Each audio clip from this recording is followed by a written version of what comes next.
trabajando Rocha, que lo publicó en su momento. Este es un modelo de transmisión de rumores y mitos del ámbito más, podríamos decir, sociológico, y este es un modelo a la derecha de electrofisiología cardíaca. Simplemente para tener una idea más o menos de cómo empieza todo esto también en la facultad, ¿no? Bien, vamos a ubicar un poquito el tipo de modelos que vamos a trabajar. Digamos así, que para cuando trabajamos con sistemas complejos y no lineales, en general las soluciones analíticas pueden o bien no estar disponibles o a veces son imposibles de conseguir en forma explícita, ¿no? Por lo tanto, en esos casos muchas veces se utilizan lo que se denomina modelos computacionales.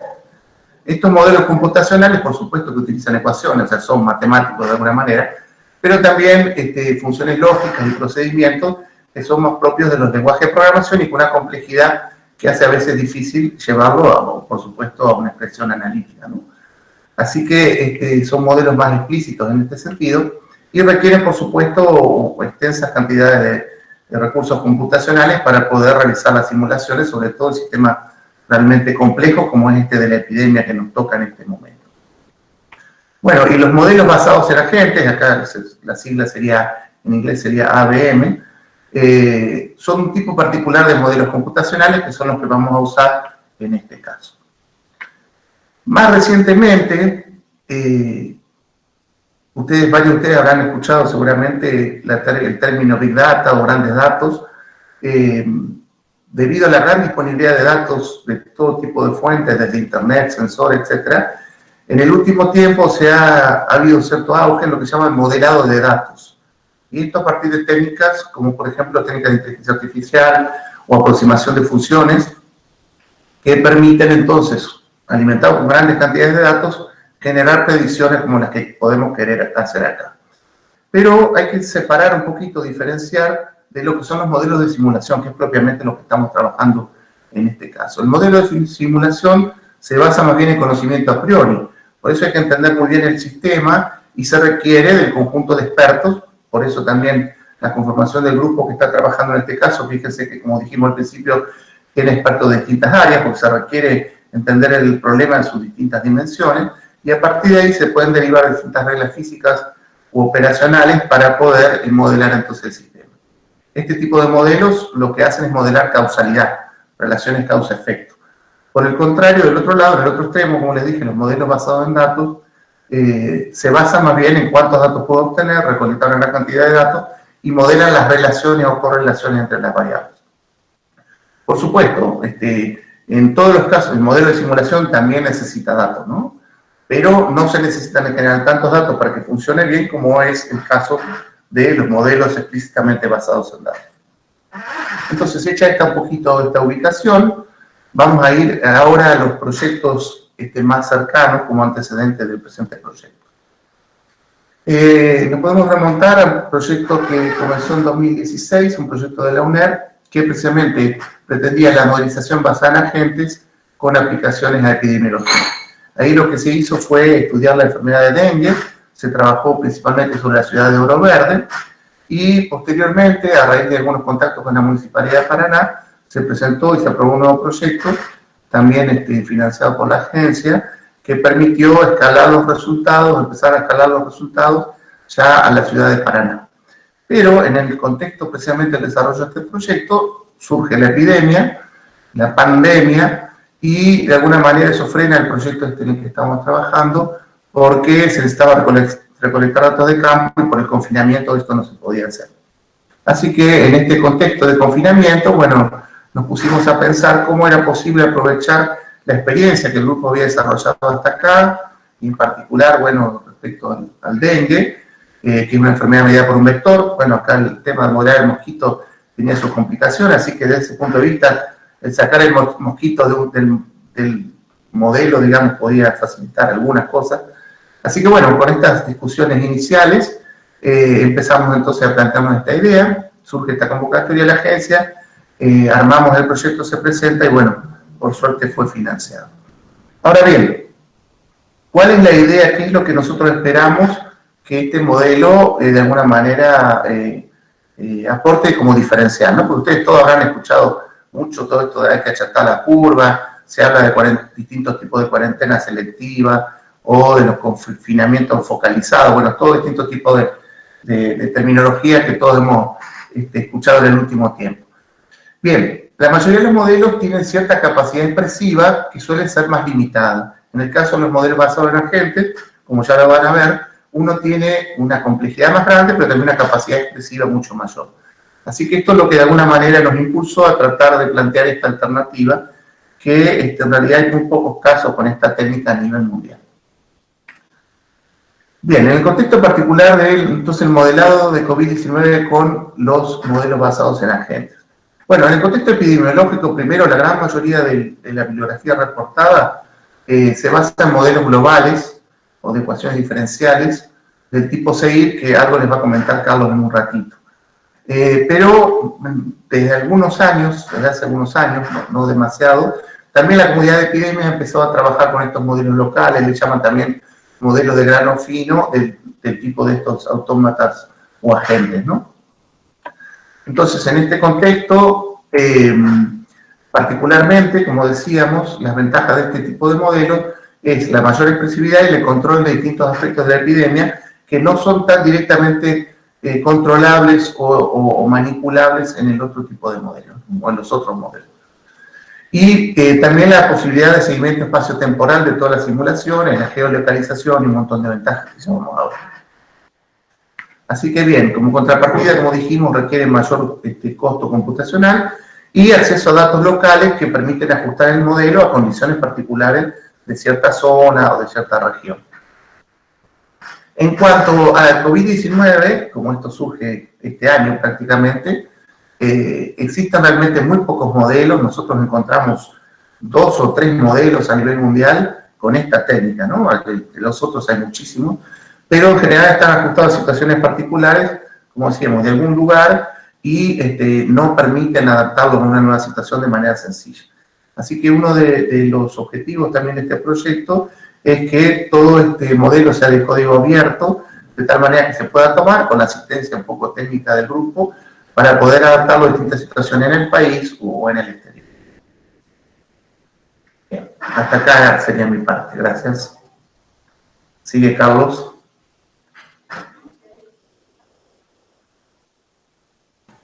Bueno.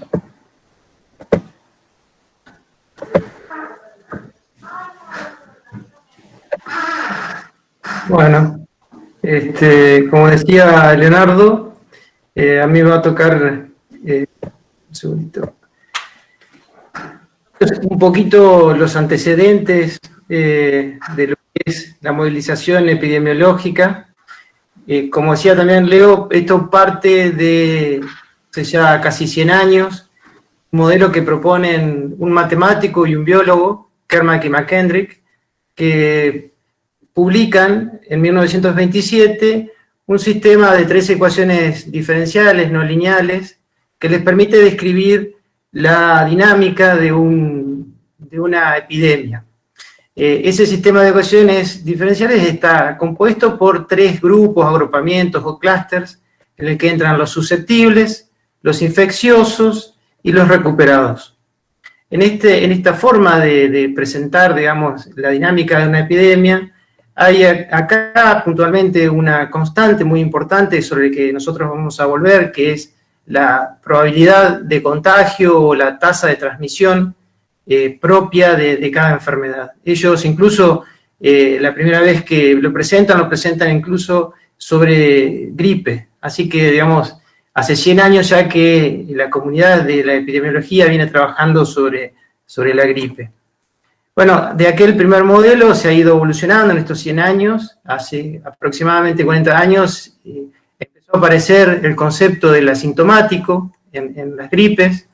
Y bueno, en unos modelos un poquito más nuevos, unos 30 años, los latentes o expuestos, aquellos que todavía no tienen síntomas, no tienen suficiente viremia y no son asintomáticos, y luego aquellos incluso que son hospitalizados. Nosotros particularmente tomamos como base para armar nuestro modelo basado en agentes un modelo matemático que presenta en mayo de este año un grupo de científicos grande de España, Italia y Portugal. En este trabajo se presenta este modelo matemático, es un sistema de 9 ecuaciones diferenciales anidadas, y además estudian 3 grupos etarios. O sea que cada una de las constantes de este modelo depende en realidad del grupo etario que se está estudiando. A esto se lo puede complejizar, incluso se lo está estudiando respecto de antivirales y vacunas, ¿no?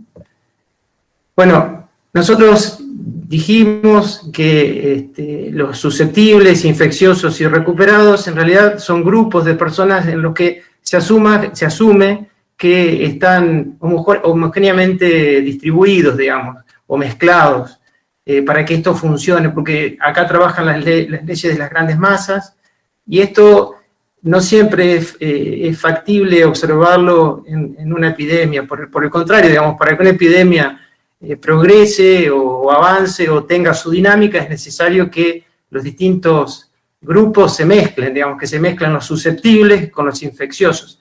Entonces, esto de la homogeneidad de los modelos matemáticos viene siendo cuestionado desde hace bastante tiempo. Por otro lado, estos sistemas son todos determinísticos. Ustedes vieron sistemas de ecuaciones diferenciales, algunas más complicadas, otras más sencillas, pero siempre sistemas determinísticos. Se hacen esfuerzos por agregarle aleatoriedad al sistema, ya sea a través de los parámetros o de las variables, pero bueno, es un poquito artificial. En realidad sigue siendo un sistema global de ecuaciones diferenciales a la que se le agrega aleatoriedad. Y bueno, también se hacen muchos esfuerzos para que este beta del que veníamos hablando, la probabilidad de contagio, realmente represente las situaciones de las distintas poblaciones en estudio. Fíjense que si nosotros vemos esto de los confinamientos, bueno, en ese sistema de ecuaciones, ¿cómo hacemos para representar ese comportamiento, no? Bueno, buscan ponerlo a través del promedio de contactos o la probabilidad de contagio, o sea, dividen el beta y trabajan sobre eso, pero siguen siendo modelos globales que les cuesta trabajar a distintas escalas. Bueno, los sistemas basados en agentes, nosotros nos decidimos, teniendo a la mano todas las estrategias posibles para resolver un sistema biológico como es este que nos toca resolver. Nosotros nos decidimos por los sistemas basados en agentes, porque son sistemas, nos permite representar sistemas intrínsecamente heterogéneos, intrínsecamente aleatorios y con entornos cambiantes. Entonces nosotros vamos a poder acá, sin tener que hacer demasiados artilugios, representar bien los confinamientos, los distintos protocolos, los tipos de contactos, ya vamos a ver los traslados de las personas, las distintas edades y cómo juega en la edad la transmisión del virus. Y bueno, por eso lo decidimos por agentes. ¿Y qué son los modelos basados en agentes? Bueno, es una colección de objetos, digamos, es un programa hecho por objetos, un programa basado en objetos, donde cada objeto, como es la programación basada en objetos, tiene sus métodos y sus atributos. Nosotros en realidad no hablamos de métodos, hablamos de comportamientos, porque les damos a cada uno de estos objetos, los agentes, las posibilidades de aprender, de cambiar. El entorno, por ejemplo, también es un agente y el entorno está continuamente cambiando.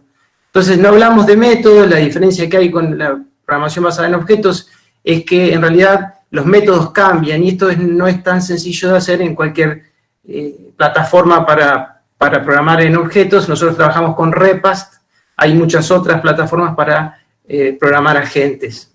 Bueno, esto de que los métodos puedan ir cambiando hace que en realidad el sistema genere complejidad, digamos. El sistema en sí es complejo, y los resultados van a ser emergentes, o se dice generativos, digamos, uno sabe de dónde parte, pero es difícil predecir a dónde termina hasta que no termina la simulación, porque si en el medio van cambiando los métodos, entonces dónde termina es como predecir dónde va a terminar la evolución, digamos. Justamente uno va cambiando los métodos a medida que corre el programa en este caso. Bueno, entonces, nuestro modelo basado en agentes es una colección de objetos, se define como distintas clases. Cada agente es una instancia de una clase, el entorno es una clase, el ser humano mayor adulto pertenece a una clase y cada uno de nuestros adultos es una instancia de ello. Así que estamos de alguna forma, con un programa, representando una sociedad virtual. Dentro de esa sociedad virtual nos interesa cómo se transmite entre los huéspedes la enfermedad y cómo se propaga dentro de cada huésped la enfermedad también. Entonces, en cómo se transmite, bueno, una parte importante del sistema, del modelo, es un modelo oculto de Markov que tiene adentro, sobre el que estamos trabajando continuamente. En este momento la Municipalidad de Paraná, por ejemplo, nos está dando una mano para una encuesta que estamos haciendo circular, para terminar de armar bien el modelo basado en agentes. Si bien para Oro Verde lo tenemos bien afiatado, bueno, estamos trabajando sobre Paraná, y bueno, ese modelo de Markov es un modelo oculto, que tiene una cantidad de salidas. Las salidas son en dónde está cada uno de nosotros en cada momento del día, ¿no? Y las probabilidades de que pasemos de un lugar a otro. Luego también cuenta con una parte que tiene que ver con la localización, que no es solamente una capa de geolocalización o información geográfica, es un poquito más que ello. Tiene en cuenta el clima, en qué lugares hay hogares, en qué lugares, ya vamos a ver ahora en la filmación, en qué lugares hay negocios, en qué lugares se estudia. Luego también tiene en cuenta las relaciones interpersonales. Por ejemplo, el tipo de trabajo. Se sabe que hay personas que contagian mucho, no solamente porque son super spreaders, digamos, o tienen mucha carga viral, sino que porque ocupan situaciones o lugares sociales de privilegio, por ejemplo, en cuanto a contactos. Tienen muchos contactos con mucha gente. No es el caso de nosotros, que somos un poquito más ratas de laboratorio, ¿no? Pero un político, qué sé yo, un cura, gente que tiene lugares sociales que, digamos, pueden favorecer más el traslado del virus, ¿no? Del virus. Y en cuanto a la propagación hacia adentro de los huéspedes, tenemos en cuenta la estructura del modelo matemático que plantearon estos españoles. Arenas, puntualmente, es el primer autor, y sus colaboradores, que incluso hemos tenido que modificarlo un poquito también en base a bibliografía. Acá tuvimos que encontrar cada uno de los parámetros de este modelo matemático que está jugando dentro de nuestro sistema. Y además también en la propagación de la enfermedad se tiene en cuenta qué edad tiene cada sujeto, cuáles son los factores de riesgo con los que cuenta y demás. Una vez que tenemos armado todo este sistema, lo que continúa es la validación. O sea, lo tenemos funcionando como un jueguito prácticamente. Bueno, ahora hay que hacerlo andar en serio, validarlo. Para eso hay que validarlo contra situaciones reales. Por suerte, en esta pandemia de COVID hay mucha información, hay muchos datos de muchos, principalmente ciudades de Europa, donde existen datos fehacientes de cómo evolucionó la epidemia en cada lugar, y por lo tanto empezamos por encontrar los parámetros y luego lo testeamos al modelo contra otras dos ciudades, una de España y una de Argentina puntualmente. Esto es lo que les va a contar ahora Emanuel.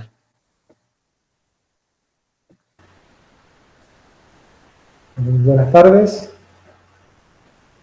A ver qué presento.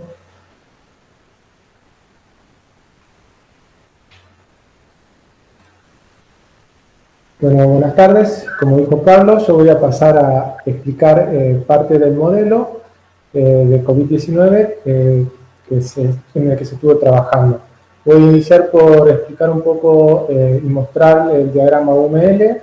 Luego voy a pasar al proceso de validación, como explicó Carlos, y por último voy a mostrar unos videos de una de las salidas de nuestros modelos con georreferenciación, en este caso para la ciudad de Oro Verde. Bueno, el modelo derivó en un diagrama UML en el que podemos distinguir tres partes principales. Podemos distinguir las clases encargadas de los datos. Estos datos son, por ejemplo, los parámetros del modelo, como ya habló Carlos de algunos, y también las características poblacionales del lugar en donde se desea realizar la simulación, como cantidad de habitantes, fracción etaria, etc. También hay otras clases que modelan el comportamiento social, como ya mencionó Carlos, están bien determinados por las matrices de Markov, que tienen particularidades para cada fracción etaria y cada lugar en particular. Por otro lado, vemos las clases encargadas de la modelización de los agentes, en las cuales se encuentran las reglas de comportamiento. En estas clases se puede apreciar la interacción que hay entre ellas mismas, ya que es una característica de este tipo de modelización basada en agentes, la interacción entre los agentes y el entorno. Por último, también se pueden ver clases que se encargan del reporte de datos o salidas del sistema. En nuestro caso serían los resultados del modelo. Acá en un diagrama un poco más acotado, donde podemos apreciar lo que sería el corazón de nuestro simulador, en este caso serían las clases que instancian los agentes. Podemos observar las clases, una clase que es la creadora del contexto o entorno. En nuestro caso, como Carlos mencionó, el entorno serían edificios, porque estamos modelando un lugar, que serían las casas donde viven los agentes y los lugares de trabajo. Los lugares de trabajo pueden ir desde municipalidad, estación de policía, hasta lugares de atención al público como supermercados, farmacia, negocios locales, etc. Una vez creado el entorno, se procede a crear los agentes. Cada agente se crea con su correspondiente particularidad con respecto al comportamiento social, de acuerdo a la fracción etaria. A su vez se le asigna un domicilio fijo con cohabitantes fijos y un trabajo fijo. De esta manera se puede dar inicio a la simulación en la cual se produce la interacción entre los agentes y el entorno, generando el fenómeno emergente. Una vez que tuvimos el modelo corriendo, se inició el proceso de validación. Como ya mencionó Carlos, este consta de 3 pasos. Por un lado, el ajuste de parámetros, por otro lado, un contraste y un testeo. Para el ajuste de parámetros, se planteó reproducir lo ocurrido en una ciudad de Italia llamada Bo. Este pequeño pueblo se encuentra en el norte de Italia y consta con 3.500 habitantes. Tiene la particularidad, en este caso, el brote fue investigado y fue relevado y luego publicado. En esa publicación se encuentran todos los eventos que nos interesan para poder reproducir de manera fehaciente lo sucedido y de esta manera poder ajustar nuestros parámetros del modelo. Estos parámetros, por ejemplo, es el beta que mencionó Carlos, que asociado al comportamiento va a determinar la probabilidad de contagio o tasa de contagio. Entre los datos que extraímos de esa investigación, podemos destacar eventos principales que nos ayudaron a reconstruir este evento. El inicio del brote, el 4 de febrero, el diagnóstico del primer infectado, el día en que fallece el primer paciente y se decreta una cuarentena total en el pueblo. El 29 de febrero se toman muestras de casi el 85% de la población, determinando así cantidades fehacientes de tanto infectados sintomáticos como asintomáticos. De la misma manera, el 7 de marzo se vuelve a testear la población, en este caso en un 72%. También se determina, estos investigadores estimaron la proporción de infectados acumulados en el total de la epidemia transcurrida, que aproximadamente fue en 35 días.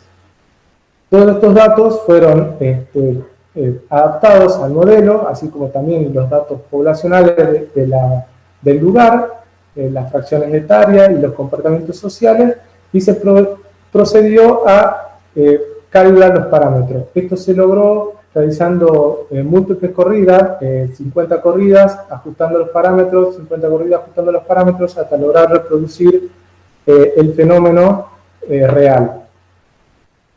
En este caso vemos una salida de nuestro modelo en los que se aprecian valores medios de 50 corridas que determinan la cantidad de infectados acumulados en amarillo, en verde los recuperados, en rojo podemos ver los infectados sintomáticos, en naranja los infectados asintomáticos, en azul los hospitalizados y en marrón los fallecidos. Una vez que logramos calibrar los parámetros reproduciendo lo sucedido en el pueblo italiano, se procede a realizar un contraste. Esta vez elegimos un ayuntamiento español llamado Hoyo de Manzanares, que se encuentra en la Comunidad de Madrid. Este tiene una población aproximada de 8.000 habitantes y tiene características muy parecidas a la ciudad de Oro Verde. En particular tiene en su interior una universidad que le da la característica de ciudad universitaria, al igual que Oro Verde. Se lograron extraer datos de la Comunidad de Madrid, de la cronología de los sucesos con respecto a los infectados acumulados, y en base a eso se adaptó el modelo con los datos poblacionales característicos del lugar, las fracciones etarias y los comportamientos sociales. Y se logró reproducir de manera bastante fehaciente lo sucedido en este pueblo. Por último, se decidió realizar un testeo. En este caso seleccionó un departamento argentino de la provincia de Neuquén, llamado Neuquén, que tiene aproximadamente 6.000 habitantes. De la misma manera que en el caso anterior, se investigó la cronología de los confirmados infectados acumulados, se adaptó el modelo a las características de este pueblo, tanto población, fracción etaria, comportamientos sociales, etc. Y se reprodujo lo sucedido de manera también bastante fehaciente. Una vez que ya tuvimos esta primera calibración, se decidió proceder a realizar simulaciones en Oro Verde. Se plantaron distintos escenarios y se analizaron los resultados. Con esto va a seguir Pierino. Antes de que siga Pierino, yo le quería mostrar una salida particular de nuestro modelo con georreferenciación, como le adelanté. En este caso vemos la ciudad de Oro Verde, y las casas se ven en los cuadrados con borde negro y los lugares de trabajo o negocio con borde azul. La intensidad del color amarillo y el tamaño de los cuadrados indican la cantidad de agentes humanos que en ese lugar se encuentran. La simulación ocurre muy rápido, por eso vamos a ver cómo se cambian constantemente la proporción de humanos en los lugares. Los infectados se marcan con un círculo rojo.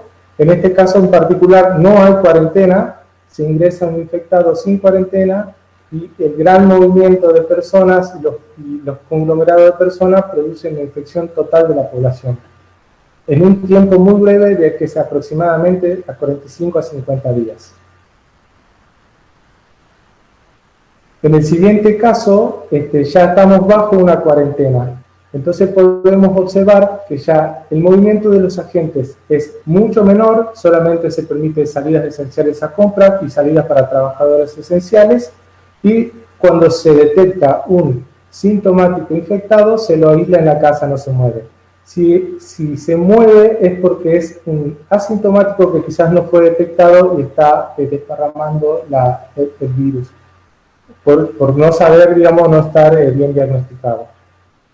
En este caso también se contagia la totalidad de la población, ya que el tipo de cuarentena no es tan estricta, pero se alarga en el tiempo, se prolonga. En este caso sucede en aproximadamente de 100 a 110 días.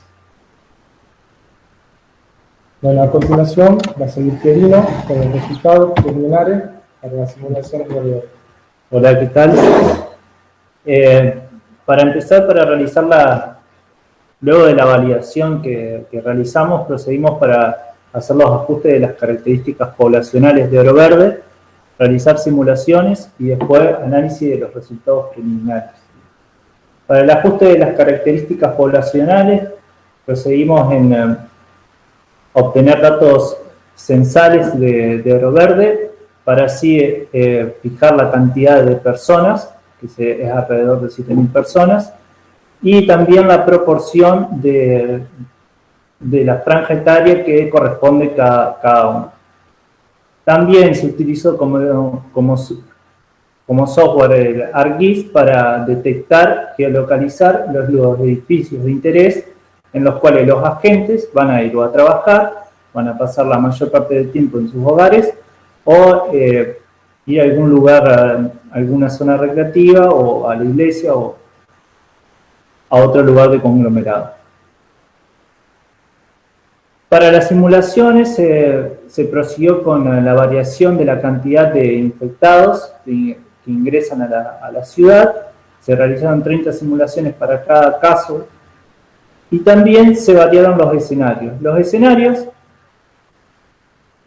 son estos los que se plantearon los más representativos y son los que implícitamente hacen efecto al contacto de los humanos con otros. Es decir, en el primer caso, donde no hay restricción de los agentes que salgan libremente, se trató de simular la vida cotidiana de las personas, donde los agentes podían salir de 2 o 3 horas diariamente, iban a trabajar y también podían ir a lugares, a zonas recreativas como parques, el club, etc. En el segundo caso se simuló la cuarentena actual, donde solo los agentes se los dejaba salir solo 1 hora para realizar solamente compras diariamente.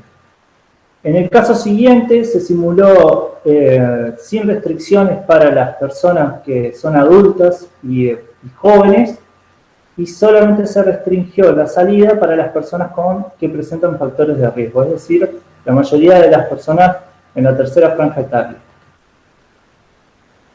Esto tiene en particular la flexibilidad y la expresividad que tiene los modelos basados en agentes, que nos dejan simular este tipo de escenarios. Después, el último escenario es parecido al primero, sin embargo, en el día 30 se aplicó una cuarentena severa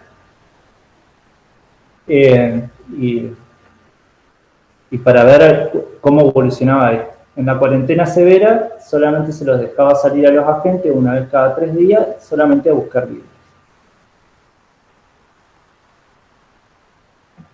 Los primeros resultados que nos brindan las simulaciones son los casos de infectados acumulados, que podemos ver las cantidades, en estos gráficos podemos ver cada uno de los escenarios en particular, también podemos ver los puntos que cada valor de la simulación, que en su totalidad tienen un color y representan cada ingreso de los infectados. En su totalidad se ve cómo es esto el desvío.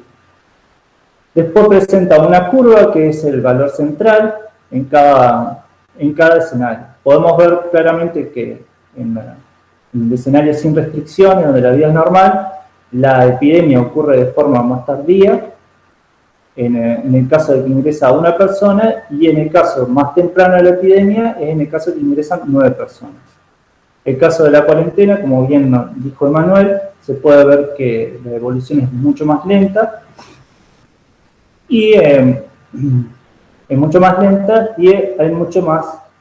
más sensible a los casos de las condiciones iniciales del ingreso de las personas, de la cantidad de ingreso de las personas. También podemos ver que en el tercer escenario de la cuarentena severa, a los 30 días, se frena en totalidad casi la sumatoria de los casos de infectados y parece aumentar de forma un poco más constante. Por último, tenemos el caso de la cuarentena rigurosa solo para los factores de riesgo, donde la morfología de las curvas es igual al del caso de la vida normal. Sin embargo, en este caso no se contagia la totalidad de las personas, sino que hay un grupo donde permanecieron susceptibles. En la siguiente salida que nos brindaban las simulaciones eran los casos infectados, donde se representó lo mismo, pero la cantidad de ingresos de personas, pero bueno, los infectados. En este caso se puede ver cómo la curva, la famosa curva, en el caso de la cuarentena se achata, esparciendo más los casos de infectados, que en el caso de la vida sin restricciones, o sea, cotidiana. Acá en este caso ocurre el pico mucho más antes, alrededor del día 40, que a diferencia del caso de la cuarentena, que ocurre en el día 70-80. Luego podemos ver cómo en la cuarentena severa en el día 30 bajan de golpe y al aplicar una cuarentena el día 30, alrededor del día 42-43 ya no hay muchos infectados en la ciudad de Rosario. En esta gráfica representamos como valor de forma representativa cuando ingresaron 3 personas y se pusieron los valores centrales, la curva de los valores centrales de los diferentes escenarios de movimiento de los agentes. Puede ver cómo la diferencia acá entre la cuarentena severa y la cuarentena solamente, la vida normal, disculpen, y la cuarentena severa para las personas que padecen factores de riesgo, el pico es bastante diferente. En el caso de la cuarentena común, se puede ver que el pico ocurre de forma más paulatina y esparciéndose más en el tiempo. El siguiente resultado a analizar fueron los hospitalizados, donde podemos ver que ya el pico en los normales es bastante agudo y además un pico de alrededor de 70 personas aproximadamente y no es muy sensible a las condiciones iniciales. En cambio, en el caso de la cuarentena, estos casos se reparten más a lo largo del tiempo y el pico parece ser mucho más achatado. En el caso de la cuarentena severa, a los 30 días hay un pico, pero se logra frenar después de 10 días de que se realiza la cuarentena severa. Ahora, el caso más interesante acá para destacar es el caso de la cuarentena de solo los factores de riesgo. Al ser las personas que tienen más probabilidades de necesitar cuidados intensivos al padecer la enfermedad, si esta persona se las resguarda y se disminuye el contacto con la demás comunidad, esto afecta notoriamente a la cantidad de personas que se van a hospitalizar para así mismo el no colapsar el sistema sanitario. A continuación podemos ver todas las gráficas juntas y podemos ver la diferencia notoria que hay en el caso de la vida normal, donde el pico es bastante, se llega a alrededor de 60 personas aproximadamente hospitalizadas en un día dado. En cambio, en el caso de las personas de la cuarentena rigurosa solo para los factores de riesgo, el pico llega alrededor de 20 personas. Incluso el pico es menor que en el caso de la cuarentena, donde ocurre un pico mayor, pero más tarde. Y es bastante parecido en el caso de la cantidad de personas que en el caso de la cuarentena severa al día 30. Por último, se muestra el caso, los resultados de la cantidad de muertos, donde se ve también notoriamente cómo en la cuarentena rigurosa solo para los factores de riesgo disminuye la cantidad de muertos en comparación de las demás, de la vida normal y la cuarentena. Entonces, en la cuarentena, como se terminan infectando todos, la cantidad de muertos es igual que en el de si la vida hubiera ocurrido con normalidad. Por último mostramos los resultados todos juntos de los escenarios, donde ingresan 3 infectados. Podemos ver la diferencia notoria que hay entre los demás escenarios y el de la cuarentena rigurosa solo para las personas que padecen factores de riesgo. Por último mostramos una corrida particular del modelo donde está a escala todos los distintos estados de los agentes. Se puede ver cómo en la vida normal solamente los hospitalizados son una pequeña porción del total de las 7.000 personas. Sin embargo, esta pequeña cantidad de personas puede representar entre 100 y 150 personas, como hemos visto.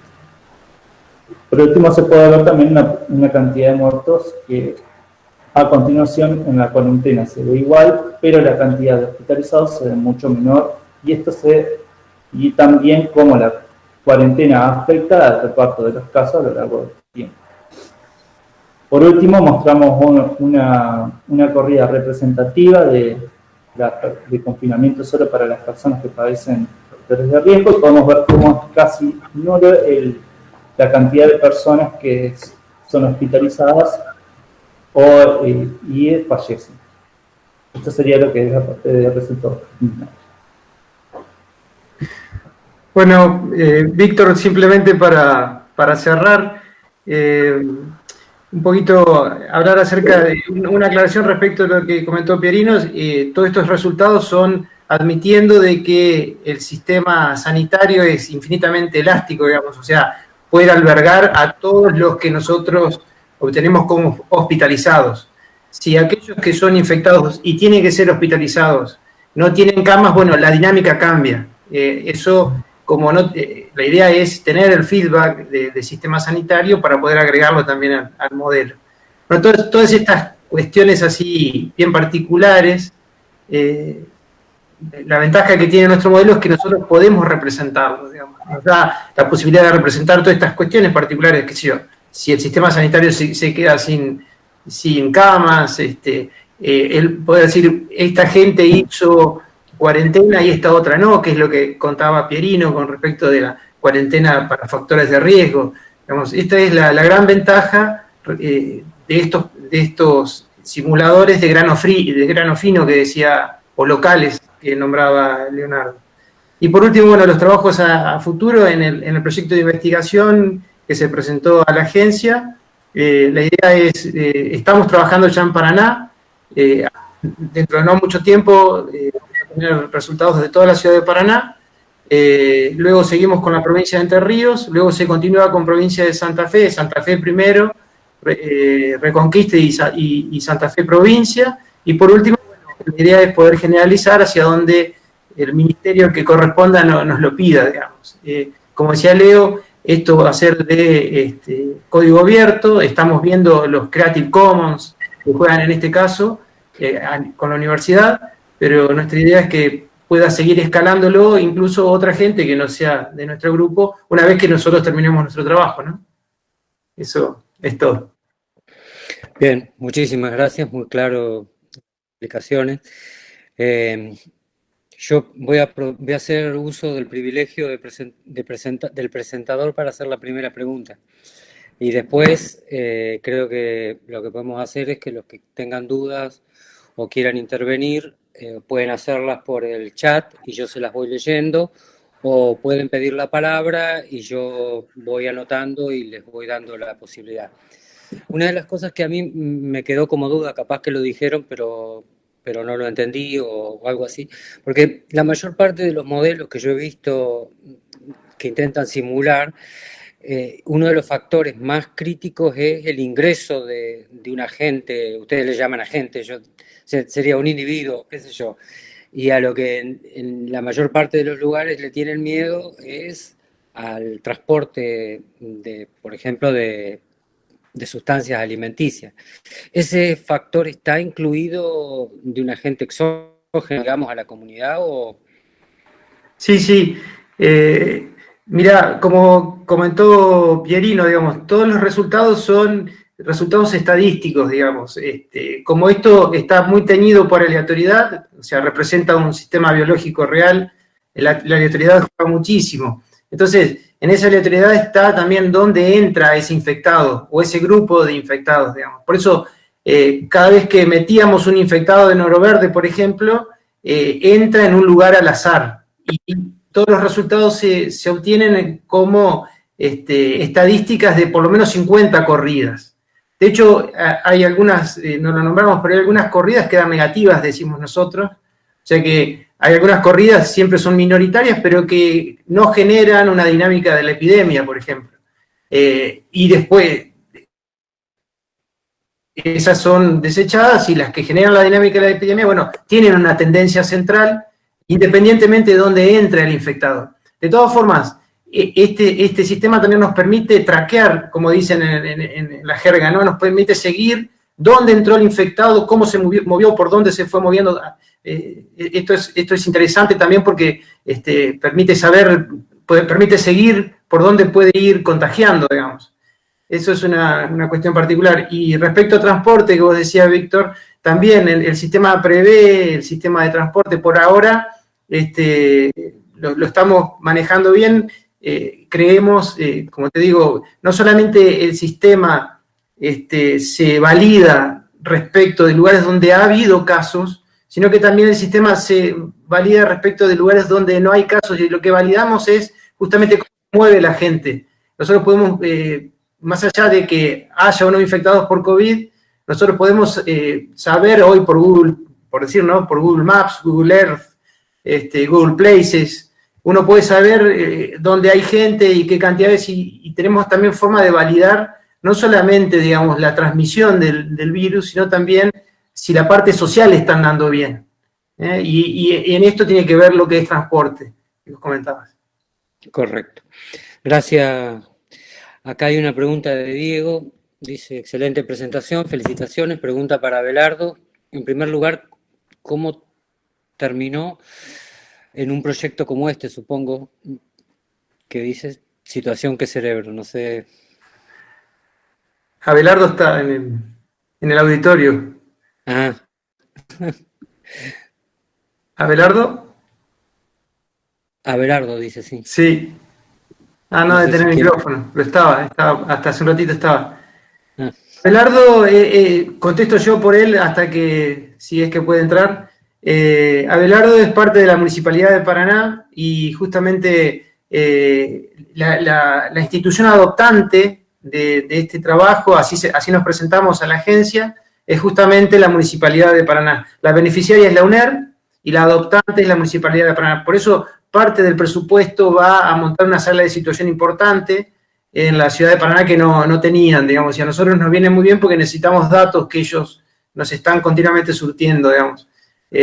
Así que en ese contexto, en el contexto de la Municipalidad de Paraná, necesitábamos a alguien del ámbito de la sociología que pudiera manejar o saber qué es un modelo de Markov, que no es fácil de encontrarlo. Y bueno, Abelardo es doctor en ciencia política, y lo conocía y nos está dando una mano impresionante. Tanto Abelardo, tenemos también un alumno de ciencia política de la UNER, que es Nahuel Burlot, que nos va a ayudar también con todo lo que es relevamiento en campo. Bien, hay una segunda pregunta, pero me parece que está bastante contestada con lo que planteaste. Dice, en segundo lugar, ¿cómo ve la interacción actual y futura de las disciplinas tecnológicas y sociales, teniendo en cuenta que hoy disponemos de este tipo de herramientas que nos permiten modelar comportamientos sociales? ¿Qué otros problemas, no necesariamente relacionados con epidemias, estima se podrían abordar en el corto o mediano plazo? Perdónenme, Leo, y si lo hago de nuevo, pero la verdad que es un tema que a uno le gusta, ¿no? Bueno, el padre un poquito de lo que fue modelización basada en agentes, es un asesor de Obama en Estados Unidos, Joshua Epstein. Él empezó a trabajar con agentes justamente para darle soluciones a la política o a la sociología, estudiando dinámicas sociales. Bueno, una de las aplicaciones de los agentes tiene que ver con la dinámica epidemiológica, que tiene mucho de social adentro, digamos. Así que, respondiendo a la pregunta, es al revés, digamos, nace desde las dinámicas sociales, la modelización basada en agentes, y nosotros la adaptamos o la adoptamos para la epidemiología. Así que no tiene ningún inconveniente, al contrario, está pensada para eso. Justamente es lo que les decía, ¿no? Estos fenómenos generativos, digamos, ¿qué es lo que pasa con un murmullo? Aquello que empezó a estudiar hace ya 20 años, 30 tal vez, Rocha. ¿Qué pasa con un meme, ¿no? ¿A dónde va a parar? Bueno, es complicado. Estos modelos permiten predecir eso con cierta precisión, obviamente, pero justamente apuntan a este tipo de fenómenos. Sí, yo quizás agregar ahí para que un poco se entienda el tipo de cosas que se puede hacer, que es difícil quizás con otros modelos. Supongamos el caso de la ciudad de Oro Verde, como decíamos, una ciudad universitaria, y queremos ver el impacto de cerrar la universidad un tiempo, que solo se confine en la universidad. Esto permite de manera directa con el modelo hacer esta intervención y hacer las pruebas. Si tenemos un modelo global, está todo mezclado en una bolsa, por decirlo de alguna forma sencilla. Entonces este tipo de cosas no son tan fáciles de hacer. Entonces realmente estas técnicas son muy potentes, tienen complejidad en cuanto a los recursos que se requieren y los datos, pero una vez que uno las echa a andar son realmente muy potentes y, como decía Carlos, se están usando muchísimo en muchos ámbitos de investigación y porque en definitiva todo esto termina en decisiones que los políticos, las políticas sanitarias, etcétera, tienen que hacer para, bueno, todo esto que nos está pasando, abren la cuarentena, cierran, cómo hacen. Aparte no es lo mismo Gran Buenos Aires, por ejemplo, que Oro Verde, que Paraná, o sea, toda la heterogeneidad, digamos, de los comportamientos sociales y las costumbres de cada lugar se pueden representar de manera explícita en estos modelos. Esa es la ventaja, digamos. Gracias. Bueno, muchísimas gracias. Acá Javier Díaz Zamboni quiere hacer una pregunta. No sé, Javier, si querés abrir el... Sí, gracias, Víctor. Bueno, primero me encantó la presentación, la verdad que estuvo muy buena. Tengo unas preguntas por ahí, unas teóricas y otras más de la programación. Las teóricas, o digo teóricas por ahí, desde el punto de vista del modelo, si se pueden considerar cuestiones de ruido, digamos, estas cuestiones que, o sea, en el modelo tenemos una función suave, qué sé yo, pero cuando se hacen las observaciones, en realidad hay fluctuaciones, y bueno, ¿cómo es esa relación entre el modelo y los datos reales y cómo lo ajustan? La verdad que si es un proceso intensivo y tenemos los datos y tenemos que actualizar de vuelta el modelo, ahí me gustaría saber, a ver si tienen alguna cuestión en relación a eso, pensado por lo menos, o si han ensayado algunas cuestiones de ajuste. Y la otra cuestión teórica es si estos modelos podrían presentar alguna dinámica caótica y que por ahí puedan llegar a tenerse en cuenta, o me parece que justo da la situación para que se presenten esos casos, y bueno, no sé cómo influye eso. Hay mucha variación acá de pequeños parámetros, de condiciones iniciales, y la verdad que no sé a dónde termina el modelo. Y en relación a lo de la programación, me gustaría saber cómo resuelven esto de que cambian el comportamiento de los agentes, principalmente pensando un poquito en la programación, ¿no? Como se debía, digamos, de lo que es el manejo de objetos, si es una biblioteca o es algún nuevo lenguaje de programación o algo, que es eso. Largo y me parece que entre los cuatro. Bueno, primero, lo que te decía, nosotros trabajamos con tendencias centrales. Ni siquiera podemos hablar de promedios porque no todas las densidades acá son normales, digamos. Así que trabajamos con tendencias centrales, por eso es que vos ves en lo que presentó principalmente Pierino, gráficas que son bastante benévolas en ese sentido. Ahora, si vos ves cualquiera de las gráficas individuales de cualquiera de las simulaciones, encontrás estas cuestiones de aleatoriedad. Pero bueno, por eso se trabaja sobre tendencias centrales, se hace un análisis estadístico. Justamente Pierino, nuestro bioinformático, es el que más trabaja sobre eso, principalmente con R. En cuanto a tendencias centrales, ¿no? Y morfologías de las ondas, es como vos decís. Bueno, después respecto de parámetros, sí, incluso hay una pregunta, creo que de Cecilia Gómez, que ella preguntaba en el chat acerca de que si habíamos encontrado los parámetros para Oro Verde o si habíamos trabajado con parámetros de otras ciudades. No. Nosotros trabajamos con los parámetros de Oro Verde, con los parámetros de la seccional 2 de Paraná, de la seccional 9 de Paraná. ¿Y cómo hacemos? Y bueno, porque cada uno de estos barrios, se hace Oro Verde, tiene su, digamos, matriz de movilidad propia. Principalmente allí se mapea, digamos, las costumbres, además de los rangos etarios, el clima particular de cada lugar. O sea, es lo que decía Leo, esto nos da la posibilidad, con mucho costo computacional, esto es así, con mucho costo, que por suerte en la facultad tenemos un clúster adecuado, digamos. De hecho, con el proyecto queremos aportar en un granito de arena allí también. Pero entonces, nosotros representamos cada sociedad de cada lugar y esa es la idea, digamos. Vamos a la bolsa que decía Leo, es cada sociedad con sus costumbres. Por eso Emanuel, cuando contaba que primero adaptamos los parámetros para Bo en Italia, hubo que estudiar cuál era la característica social de esa sociedad para poder armar su matriz de movilidad.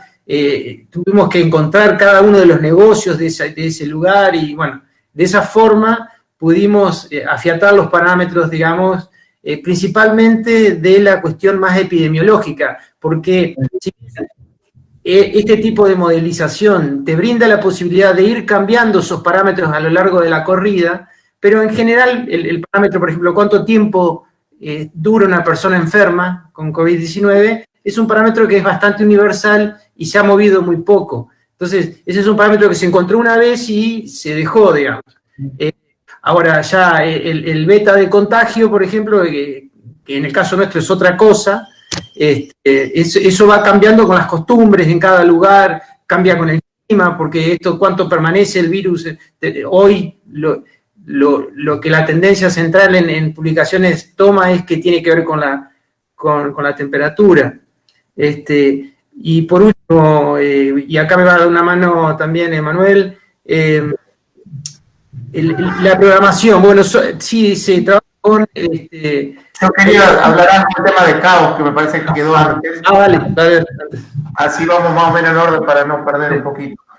Es interesante, Javier, la consulta. Claramente es un sistema complejo con no linealidad y aleatoriedad y seguro puede darse situaciones de caos. Puede ser que determinado tipo de comportamiento junto con las otras características del modelo lleven a situaciones caóticas que podrían derivar en qué sé yo, que muy rápido, por ejemplo, se contagien todos, y habría que estudiar específicamente entonces después cuáles son los parámetros que llevaron a esa situación. Este tipo de análisis, digamos, que se puede hacer como si fuera una especie de autopsia, con mucho detalle, es lo que permite también este tipo de modelo. Frente a una situación así, donde empiezan a aparecer corridas atípicas y situaciones de caos, bueno, hace que uno pueda empezar a estudiar un poco cada corrida y ver qué pasa. En los otros modelos no lo podemos hacer. Y sobre todo, como es todo tan explícito, y por eso el tema de encontrar los parámetros, si bien es complicado, pero hay una relación explícita de los parámetros con parte del fenómeno real, entonces muchas veces es bastante directa la extrapolación. Entonces también de la misma manera es también como fácil, no sé si fácil, pero más fácil que en el otro caso, encontrar posibles causas o situaciones anómalas o particulares que puedan explicar alguna situación en algún contexto particular. Porque, por ejemplo, decíamos, no sé, en tal pueblo la epidemia fue mucho más rápido. Es porque tiene, no sé, qué sé yo, porque van toda la gente el domingo a la misa, cualquier cosa, digo, ¿no?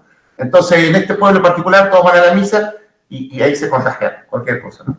Pero bueno, ese tipo de cosas podría servir para hacer el análisis que en otro caso con modelos globales se pierde, ¿no? Y el tema de caos tampoco es posible de simular en el caso global tampoco. De manera directa. Está bárbaro tu pregunta, Javier.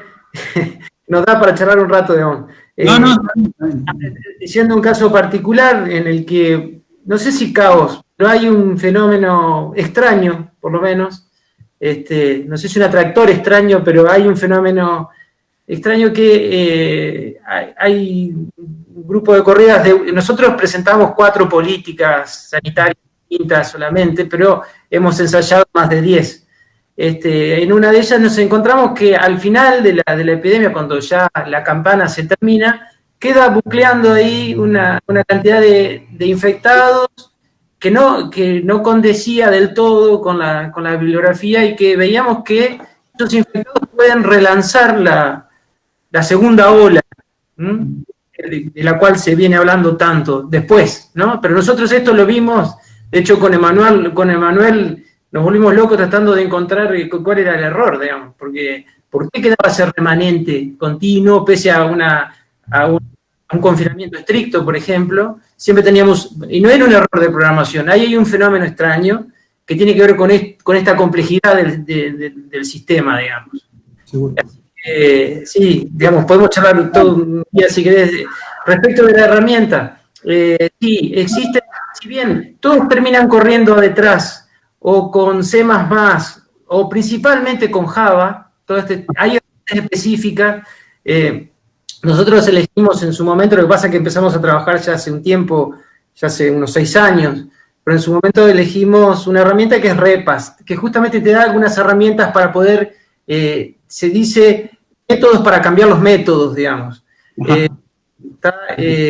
Hay otras, hoy hay algo, es como que va corriendo un poquito más hacia adelante que Repas hoy, otra herramienta que se llama Swarm, como enjambre en castellano, que es otra herramienta para trabajar en agentes. Bueno, después está Relogo, de hecho Emanuel hizo su proyecto final con Relogo, que es una herramienta también para agentes, pero en Logo. Digamos, hay muchas y justamente ahí hacen la diferencia. En dar alguna herramienta extra para poder, digamos, armar bien el modelo basado en agentes. Bien, muchas gracias. A vos. Bien. Creo que ya hemos superado el tiempo estipulado. No sé si hay alguna pregunta más y si los chicos quieren seguir contestando. Creo que ha sido muy claro, muy instructivo. Gonzalo Parra mandaba felicitaciones también desde Alemania. Lea Gómez creo que ya estaba contestado. Así que no sé si alguien quiere aprovechar. Hay una, Víctor, de María Cecilia Gómez. ¿Al final? María Cecilia Gómez dice, yo quería saber, perdón si no lo han dicho ya, si tienen en cuenta la recuperación de los infectados en relación a los que no infecten luego de cierto periodo de tiempo desde su propio contacto. Segundo, preguntar si las formas de confinamiento de personas mayores o la de cuarentena estricta a 30 días, que parecen ser una muy buena solución, entienden que puede llegar a estar relacionado a una mayoría de población joven en Oro Verde al ser ciudad universitaria. Eso último puede ser. Lo primero que ella pregunta, bueno, esto ha dado en cuanto a la reinfección, digamos. Nosotros estamos continuamente discutiendo hacia adentro respecto de qué tener en cuenta y qué no en el modelo. Estamos siendo un poquito conservadores, estamos tratando siempre de trabajar sobre revistas de tendencia central o principal, porque se está continuamente publicando muchísimo y una publicación desmiente la otra y llega un momento en que no se puede seguir, hay que esperar que la información decante, así que estamos de nuevo trabajando con información publicada en papers, en revistas de tendencia central, que principalmente nos vienen de Europa, digamos, por donde ya la epidemia, y por eso algunos fenómenos, qué sé yo, todavía no estamos. Ahora, por ejemplo, también respecto de los niños, que digamos que no eran los menores de 5 años, ni se los tenía en cuenta, y hoy se sabe que son factor de riesgo, digamos. Bueno, el se sabe, está discutido, digamos, entonces vamos un poquito más atrás, hay que ser conservador porque está continuamente publicándose, saliendo cosas que se contradicen entre sí, hay que ser en ese sentido conservador, por lo pronto. Hay otra pregunta de Norberto Herrer, o Norbert Herrer. Dice, ¿se podría agregar al sistema si una persona puede contraer la enfermedad otra vez? ¿Cómo afectaría la situación? Dice, porque todavía no está muy estudiado este tema, el de contagiarse otra vez. La reinfección, supongo que. Claro, sí, de nuevo, poder se puede, hay que ver que realmente eso suceda y en cuánto tiempo sucede. Bueno, estamos esperando, digamos, que haya una opinión clara por parte de los científicos que van adelante en eso. Nosotros tratamos de representar ese mundo con nuestro sistema, digamos, y como representar. Sí, como yo indiqué al principio, estos sistemas, estos modelos se basan en conocimiento. Entonces, si no tenemos el conocimiento certero, es difícil trasladar los modelos porque, bueno, sería una cosa sin sustento, ¿no? Precisamente, del otro lado están los modelos basados en datos, donde no hay ninguna hipótesis y aproximan cualquier función, vamos a decir así, ¿no? Que sería otro enfoque. Hay algunos modelos de COVID en ese sentido, pero después el problema es volver para atrás e interpretar por qué ocurren las cosas, ¿no? O sea, el problema ahí es la interpretabilidad. Acá tenemos mucha más interpretabilidad, pero tenemos que atenernos a las cuestiones conocidas, digamos. ¿Se entiende? Perfecto. Bueno, no sé si hay alguna pregunta más. Acá hay unas felicitaciones por parte de Gabriel. También agradece Norberto o Norbert. Quería comentar simplemente, es probable que la semana, originalmente habíamos hecho el planteo de hacer estas charlas una vez cada 15 días.